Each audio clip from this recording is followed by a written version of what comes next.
Hello, everybody, and good day to you all. Today I'm talking about the Fantastic Four First Steps movie. The movie directed by Max Shakeman, actors starring in are Pedro Pascal, Vanessa Kirby, Ebon Moss, Joseph Quinn, many others to the cast here as well too. And here we pretty much getting the Fantastic Four in the Marvel universe. Now, most of the time it's done by Fox, but this time this is Marvel now, and we're getting a new take on the characters.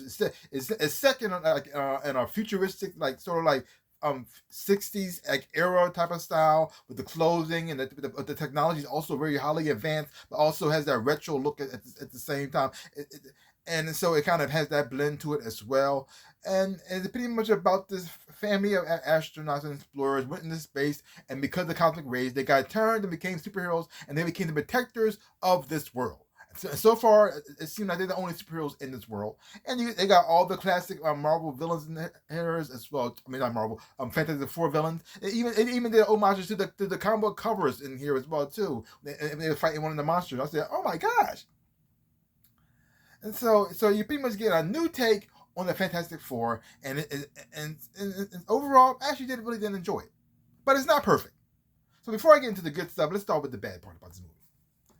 Okay, the bad part about this movie is okay. Now they have they didn't nerf their powers per se.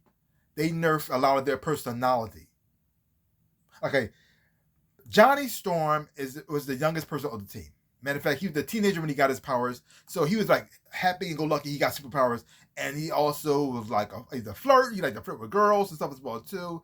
And he goes on a lot of dates. He also like a little bit about like a adrenaline junkie as well. He never really had no really pure direction. He never really know what he wants to do. He just enjoys being a superhero. He loves going on adventures. He just loves doing things, and he loves women as well.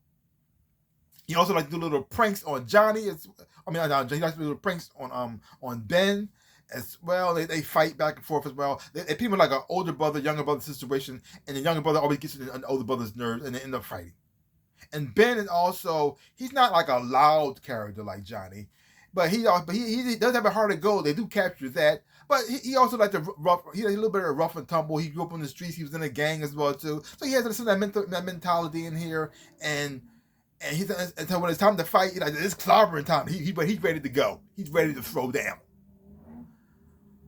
Those personalities aren't really shown here. I mean, they captured the whole family element of them, how they love each other. That's nice and everything. But these two characters are a little bit above. Okay, and now Reed is more of the workaholic type of person.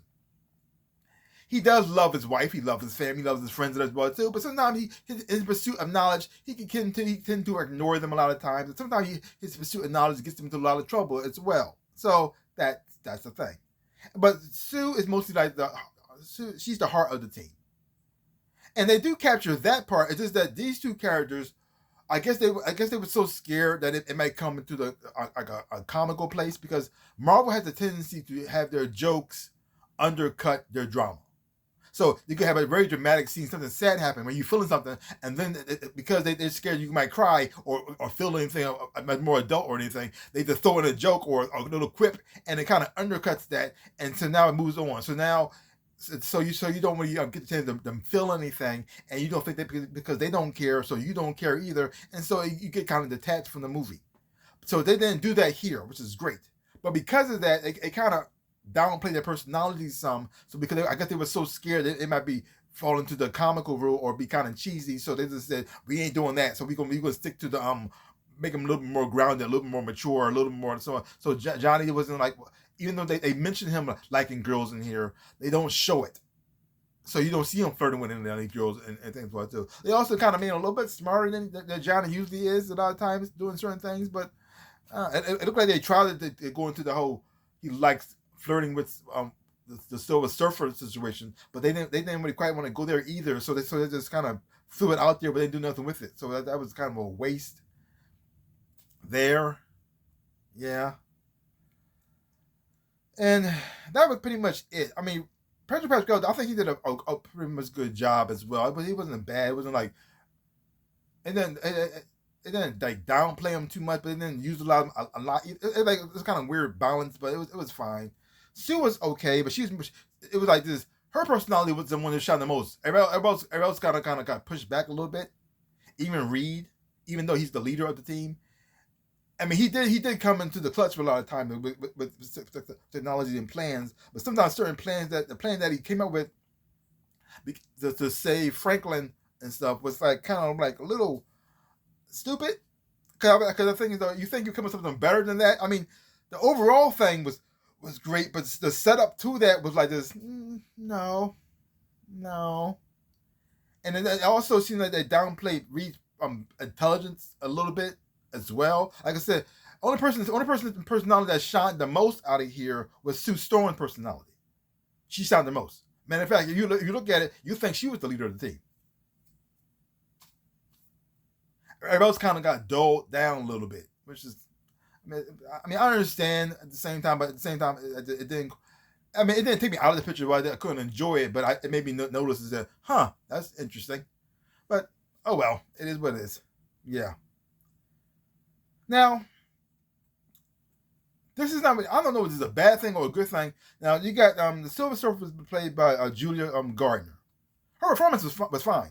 I thought she did a great job as that. The CGI around her that looked okay.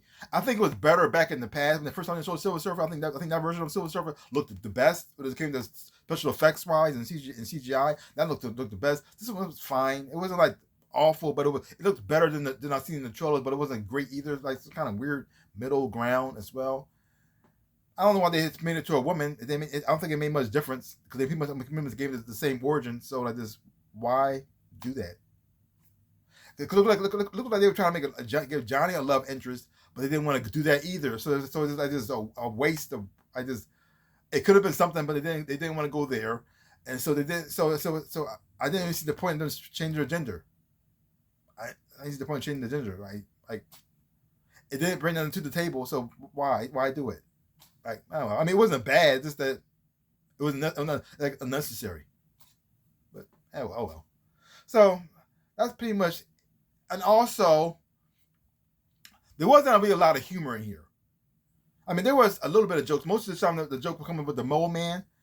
He brings some humor to it, but at the same time, since the tone was so dry so much, it kind of stood out, and it didn't quite work with it at times because it didn't feel like it was like the same. It was the same movie, but the tone switched every time he showed up because he's more of a comedic actor sort of, and so they try to pin him in here where everybody's playing like serious, and then he's making jokes, and so it was like a weird disconnect between them two. Like this.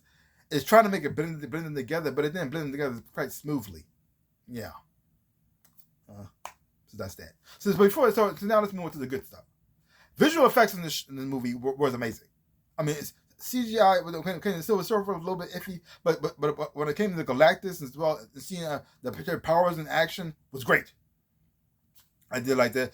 Now, even though they kind of dulled their personalities, the family aspect of them, they kept that strong.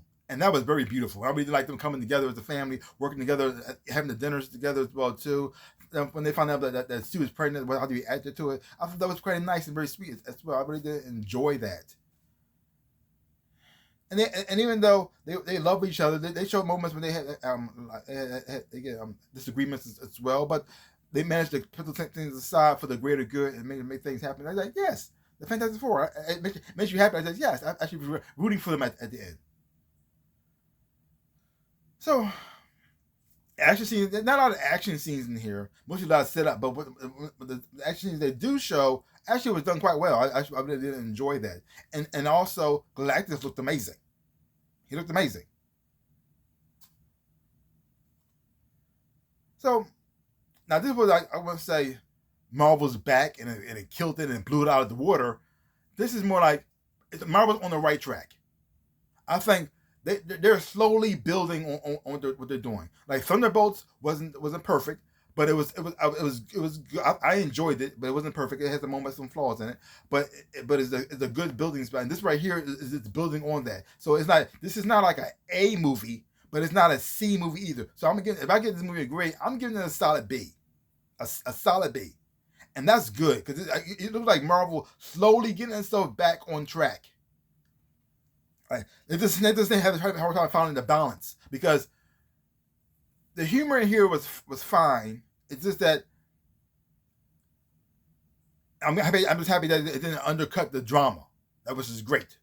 But because of that, they also downplayed their personalities too. So it's like this, they're trying to find this balance. They just haven't quite found it just yet.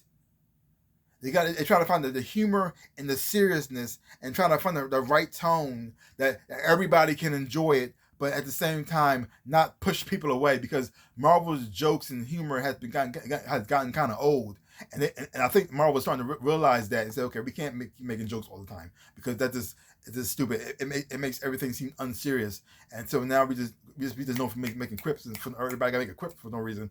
We can't just keep doing that. I mean, there's humor in real life as well. Even when things are kind of bad, there's some humor in there as well. But they just gotta find that quite balance. They just haven't found it just yet. But overall, I did enjoy this film. I had fun watching it. I even recommend that. So go check it out for yourself. Hopefully, your experience be great too. Because I had fun watching this movie. Yeah, I really did. The whole family aspect of them, they pretty much captured the heart of the Fantastic Four, and that's something I really want to see. And the visuals of it also was great as well. So check it out for yourself. Don't take my word for it. Hopefully you watch it, you want to enjoy, have fun watching it too. So give me a channel, like, hit the thumbs up, shaboop, and subscribe to my channel and share. I really would appreciate it. Also, links down below. Connect to my social media. You want to follow me there as well too. Also to my store about something with shirts and socks, everything else and whatnot. See some stuff, bouncing stuff. I would appreciate it. Like I always say, in my dreams of life, I am the Ninja Rabbit. Peace out, people.